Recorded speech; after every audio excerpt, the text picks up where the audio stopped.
Shalom, kita akan merenungkan sebagian dari firman Tuhan dan kali ini bertemakan surat terbuka Kristus. Tapi sebelumnya saya ajak kita satu dalam doa. Mari kita berdoa. Bapa di surga, terima kasih buat waktu yang indah ini di mana kami boleh membaca sebagian dari firman-Mu. Kami mau buka hati kami, ya Roh Kudus boleh menjamah setiap hati dan telinga kami untuk kami boleh mengerti kehendak-Mu atas hidup kami. Layakkan hamba-Mu Tuhan untuk dapat menjadi saluran berkat bagi setiap hati, setiap telinga yang mendengar. Dalam nama Yesus kami berdoa, haleluya, amin. Bacaan renungan kita kali ini terambil dari 2 Korintus pasal 3 ayat 1 sampai yang ke-6. Demikian firman Tuhan. Adakah kami mulai lagi memujikan diri kami? Atau perlukah kami seperti orang-orang lain menunjukkan surat pujian kepada kamu atau dari kamu? Kamu adalah surat pujian kami yang tertulis dalam hati kami, dan yang dikenal dan yang dapat dibaca oleh semua orang. Karena telah ternyata bahwa kamu adalah surat Kristus yang ditulis oleh pelayanan kami, ditulis bukan dengan tinta, tetapi dengan roh dari Allah yang hidup. Bukan pada loh-loh batu, melainkan pada loh-loh daging, yaitu di dalam hati manusia. Demikianlah besarnya keyakinan kami kepada Allah oleh Kristus. Dengan diri kami sendiri, kami tidak sanggup untuk memperhitungkan sesuatu seolah-olah pekerjaan kami sendiri. Tidak, kesanggupan kami adalah pekerjaan Allah. Ialah membuat kami juga sanggup menjadi pelayan-pelayan dari suatu perjanjian baru, yang tidak terdiri dari hukum yang tertulis, tetapi dari roh, sebab hukum yang tertulis mematikan, tetapi roh menghidupkan. Amin. Ayat yang baru kita baca ditulis oleh Rasul Paulus kepada jemaat di kota Korintus, di mana orang-orang yang percaya Kristus di kota itu hidup di tengah-tengah para penyembah berhala. Mereka harus mempertahankan iman mereka dan membawa nama Kristus dalam hidup keseharian mereka. Rasul Paulus memberikan surat pujian dengan mengatakan bahwa mereka itu dikenal dan dibaca oleh semua orang. Ditekankan lagi oleh Rasul Paulus bahwa mereka adalah surat Kristus, yang artinya orang dapat mengenal Kristus lewat hidup mereka. Ayat ini juga mengingatkan kita sebagai orang-orang percaya yang sudah dibenarkan dan ditebus oleh karya penyaliban Yesus Kristus, bahwa kita adalah surat Kristus yang terbuka, yang dikenal, dan yang dibaca oleh semua orang. Dengan kata lain, sebagai pengikut Kristus, keberadaan kita harus mencerminkan karakter Kristus, seperti tertulis dalam 1 Yohanes 2 ayat yang ke-6. Barang siapa mengatakan bahwa ia ada di dalam Dia, ia wajib hidup sama seperti Kristus telah hidup. Dimanapun kita berada, bertemu dengan siapapun, banyak orang akan menilai kita dan mungkin mempertanyakan iman kekristenan kita. Karena Kristen sesungguhnya bukan ketika kita ada di gereja, tapi justru ketika kita di luar gereja. Bagaimana kita menggelar hidup yang menyukakan hati Tuhan kita. Kita harus menyadari bahwa kita bertanggung jawab membawa nama Kristus dalam keseharian kita. Sikap, tutur kata, tingkah laku kita sehari-hari akan terlihat jelas seperti coretan di atas selembar kertas. Inilah maksudnya surat terbuka, ya. Sebagai surat Kristus, tentu saja kita harus mengenal dan bertumbuh dalam pengenalan akan Kristus. Kenapa harus Kristus? Karena Dialah teladan yang terbaik. Dia datang untuk menebus kita. Dia tidak melakukan dosa, dan dia sudah memberi contoh dalam karakternya, dalam kesehariannya. Melalui apa kita mengenal Kristus? Tentu saja melalui firman-Nya. Karena melalui firman-Nya kita dapat mengerti kehendak Tuhan, apa yang baik, yang berkenan, dan yang sempurna. Seperti tertulis dalam 2 Timotius 3 ayat 16 dan 17. Segala tulisan yang diilhamkan Allah memang bermanfaat untuk mengajar, untuk menyatakan kesalahan, untuk memperbaiki kelakuan, dan untuk mendidik orang dalam kebenaran.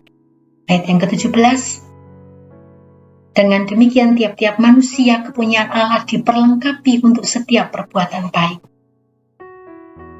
Semakin kita bersekutu dengan Kristus lewat firman-Nya, hidup kita akan semakin takut akan Dia dan menjauhi dosa.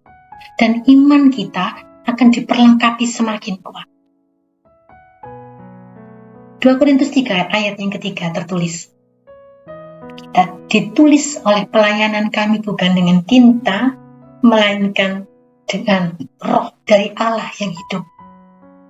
Bukan pada loh-loh batu, melainkan pada loh-loh daging, yaitu di dalam hati manusia. Zaman bangsa Israel dulu, Tuhan menuliskan hukum-hukumnya pada loh batu yang diberikan pada Musa di Gunung Sinai. Itu bisa dibaca di Keluaran 31 ayatnya yang ke-18 ya. Dan Tuhan memberikan kepada Musa setelah ia berbicara dengan dia di Gunung Sinai, kedua loh hukum Allah. Loh batu yang ditulis oleh jari-jari Allah. Sekarang Tuhan memberikan firman-Nya pada loh hati orang percaya. Sebagai orang percaya, hati kita memang perlu diperbarui oleh firman-Nya. Dan Roh Kudus sebagai penolong akan menuntun, membimbing, dan memberikan kesanggupan kita untuk melakukan firman Tuhan. Banyak hal terjadi di luar kendali kita. Roh Kudus akan membantu kita mengalahkan ego kita mengambil keputusan, menuntun kita pada jalan kebenaran, dan menerapkan kasih kita pada sesama, sehingga kita dapat menjadi saksi Kristus dan hidup berdampak. Seperti yang dikatakan oleh Rasul Paulus, kesanggupan dalam pelayanannya hanya karena digerakkan oleh Roh Allah.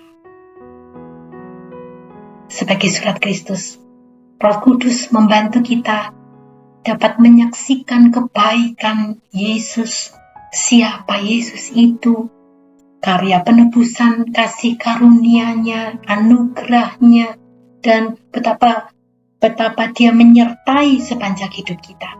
Orang akan lebih mudah mengenali kebaikan Tuhan melalui kita. Selain daripada itu, kita juga perlu menjaga hati kita. Mengapa? Karena apa yang kita ucapkan itu meluap dari hati. Dari hati timbul segala pikiran jahat, pembunuhan, perzinahan, percabulan, pencurian, ada sumpah palsu, ada hujat. Kitab Amsal pasal 4 ayat 23 mengatakan, jagalah hatimu dengan segala kewaspadaan, karena dari situlah terpancar kehidupan.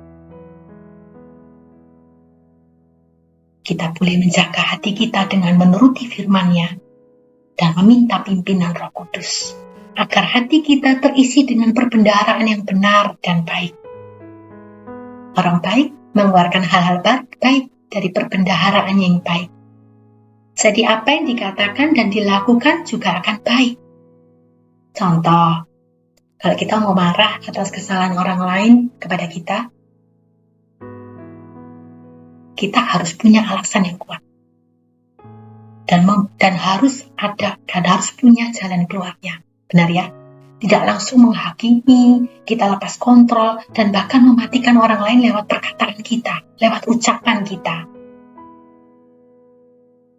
Orang yang hati dan pikirannya bersih, perkataannya pasti membangun, memotivasi, dan menyejukkan hati.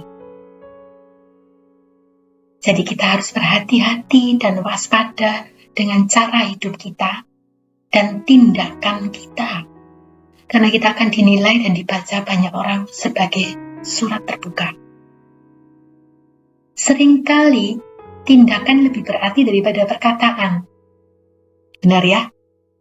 Dan memang ternyata komunikasi yang paling efektif itu lewat perbuatan, lewat karakter dan keseharian kita.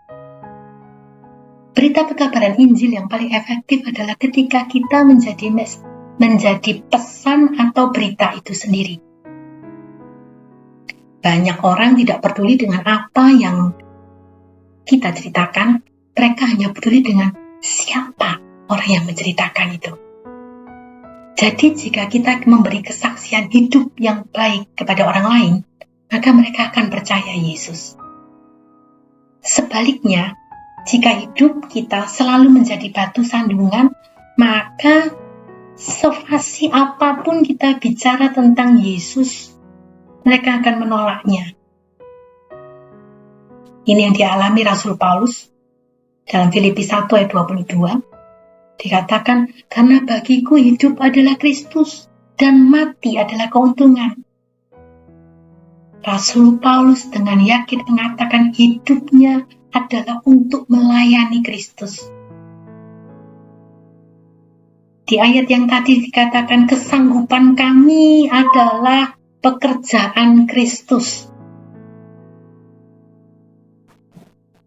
Dia berani dan dengan yakin setelah pertobatannya dia mengatakan hidupku hanya untuk melayani Kristus. Dan dia juga dengan yakin mengatakan adalah keuntungan kalau dia mati dapat bertemu langsung dengan Kristus. Dengan karakter ilahinya, Rasul Paulus sadar bahwa dirinya adalah surat Kristus yang terbuka yang harus bisa menjadi berkat, menjadi contoh apa dan bagaimanapun risikonya yang dia terima. Memang benar ya, bila hidup kita benar, kita menjadi surat pujian untuk kemuliaan Tuhan. Tapi bila hidup kita tidak benar, kita akan mempermalukan nama Tuhan, menjadi cemoohan orang. Sekarang, apakah kita menjadi surat pujian atau menjadi surat cemoohan, itu tergantung bagaimana kita menjalani kehidupan sehari-hari. Saya akan tutup dengan ayat dari Kolose pasal 3 ayat 23. Apapun juga yang kamu perbuat, perbuatlah dengan segenap hatimu, seperti untuk Tuhan dan bukan untuk manusia. Ya, jika kita rindu membawa orang mengenal Yesus, maka tidak ada pilihan lain selain daripada menghidupi nilai-nilai kebenaran itu sendiri. Lakukan semua seperti untuk Tuhan, bukan untuk diri kita, untuk kepujian kita. Bila kebenaran itu tidak bisa dijelaskan dengan kata-kata, biarlah buah dari kebenaran itu yang akan berbicara. Sebagai surat Kristus yang terbuka, biarlah terang hidup kita boleh bersinar dan bercahaya di depan orang banyak, dan orang boleh melihat perbuatan kita yang baik dan memuliakan Bapa kita di surga. Mari kita berdoa. Terima kasih Tuhan. Lewat firman-Mu kami diingatkan bahwa kami adalah surat-Mu yang dikenal dan dibaca orang lain. Roh Kudus, pimpin dan tuntunlah kami selalu dalam perkataan, pikiran, dan perbuatan kami. Engkau berdaulat atas hidup kami. Biarlah hidup kami boleh senantiasa memancarkan terang kasih-Mu Kristus, menjadi berkat bagi orang lain. Terima kasih Tuhan. Dalam nama Yesus kami bersyukur. Haleluya. Amin. Tuhan Yesus memberkati.